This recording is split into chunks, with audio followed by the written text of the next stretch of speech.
तो चयन सूची में है। और अब बात करेंगे शिवराज कैबिनेट की। आज शिवराज कैबिनेट की महत्वपूर्ण बैठक हुई। कई अहम फैसले इसमें लिए गए। तबादलों पर लगी रोक को हटा दिया गया है। इसके अलावा होमगार्ड जवानों से जुड़ा हुआ एक फैसला लिया गया है। कई महत्वपूर्ण फैसले आज की इस बैठक में लिए गए हैं, कैबिनेट की बैठक में लिए गए हैं। होमगार्ड जवानों को 2016 के नियम में 2 महीने का ऑफ मिलता था। 3 साल में किसी को 1 साल में 2 माह का ऑफ मिलता था। इसे सुधारकर 3 साल में 2 महीने का ऑफ छुट्टी कर दी गई है। बाढ़ बचाव आपदा प्रबंधन के अतिरिक्त 950 स्वयंसेवी होमगार्ड सैनिक एसडीआरएफ में पदस्थ करने का फैसला। ऑटो रिक्शा विनिमय योजना, अलग अलग रंग होंगे इनके, अलग अलग परमिट भी दिए जाएंगे। पटिया लगाने पर प्रतिबंध रहेगा। वो जो पटिया लगा लेते हैं ऑटो में, उस पर प्रतिबंध रहेगा। पटिया तो लगाते उसमें लटका भी लेते हैं सवारियों को, वो नहीं चलेगा अब।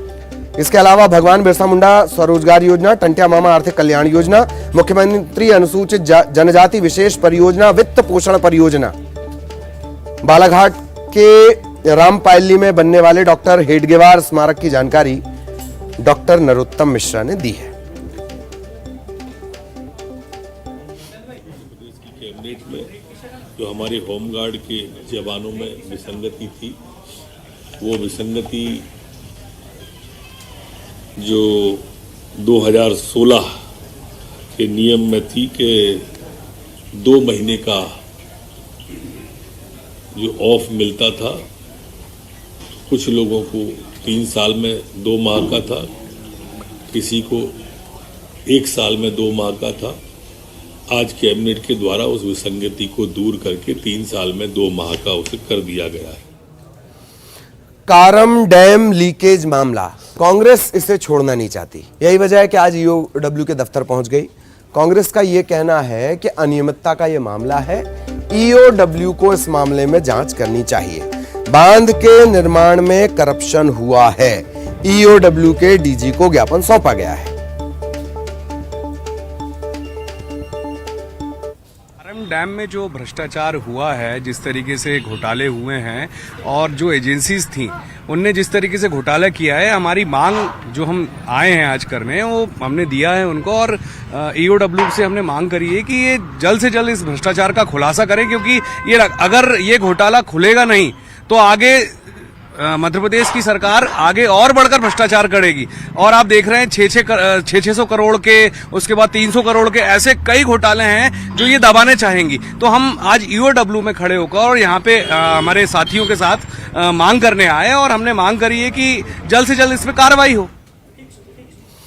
और अब बात पोषण आहार घोटाले को लेकर। राज्यसभा सांसद हैं विवेक तनखा, उनका ये कहना है कि कैसी सरकार है जो बच्चों का निवाला खा गई है, इस पर कार्रवाई होनी चाहिए। वो ये भी कह रहे हैं कि चूंकि सीबीआई पर भरोसा नहीं है और अब एक एसआईटी गठित होनी चाहिए, वो इस मामले की जांच करे। मेरा तो कहना है कि ये बहुत ही अफसोसजनक बात है, बहुत सीरियस बात है और इस पे तुरंत एक हाई लेवल इंक्वायरी बैठनी चाहिए। इसमें एफआईआर होनी चाहिए। अगर 2G में हो सकती थी एफआईआर और कोल में हो सकती थी ऑडिट रिपोर्ट के बेसिस पे, तो इस फूड स्कैम पे क्यों नहीं होगी?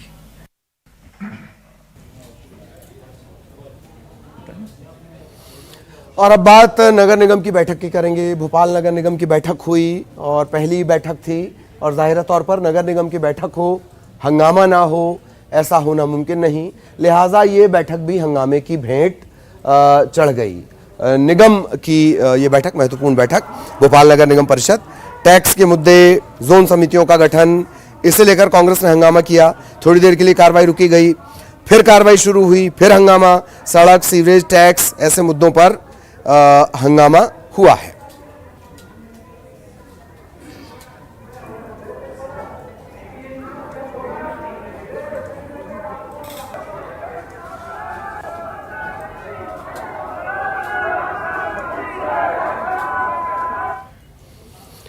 और अब बात दतिया के करेंगे, जहां हथियारबंद लुटेरे घर में घुसे और लाखों के माल पर इन्होंने हाथ साफ कर लिया। हथियार के दम पर यह पूरी वारदात अंजाम दी गई। दतिया का यह पूरा मामला है। एक डॉक्टर के घर में घुसे, लाखों की डकैती का मामला है। इलाज कराने के बहाने, खास बात, इलाज कराने के बहाने डॉक्टर गुलशन सिंधी के घर ये पहुंचे। डॉक्टर को कब्जे में लिया, 3.5 लाख से ज्यादा की संपत्ति लेकर फरार हो गए। घटना के 1.5 घंटे बाद डॉक्टर गुलशन सिंधी के घर पुलिस पहुंची है। इत्तला देने के 1.5 घंटे बाद ये रफ्तार है कानून की।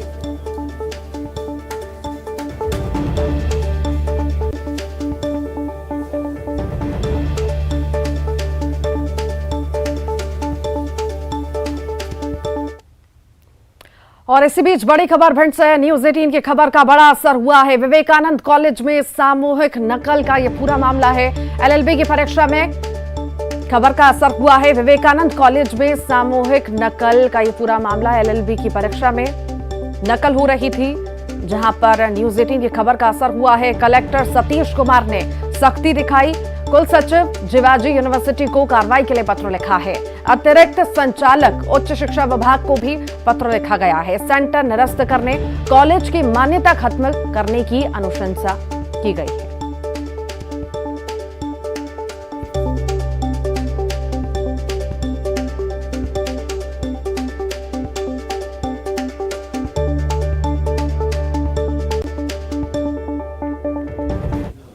और अब बात करेंगे इंदौर की खाई में गिरे व्यक्ति का शव बरामद हुआ है। 3 दिन बाद शव बरामद किया गया। गडियाखो में डूबने से मौत हुई थी। जयपुर का रहने वाला मृतक बताया जा रहा है। दोस्तों के साथ पिकनिक मनाने युवक गया हुआ था। रविवार देर शाम ये हादसा हुआ। खुड़ैल थाना पुलिस ने शव को बाहर निकाला है।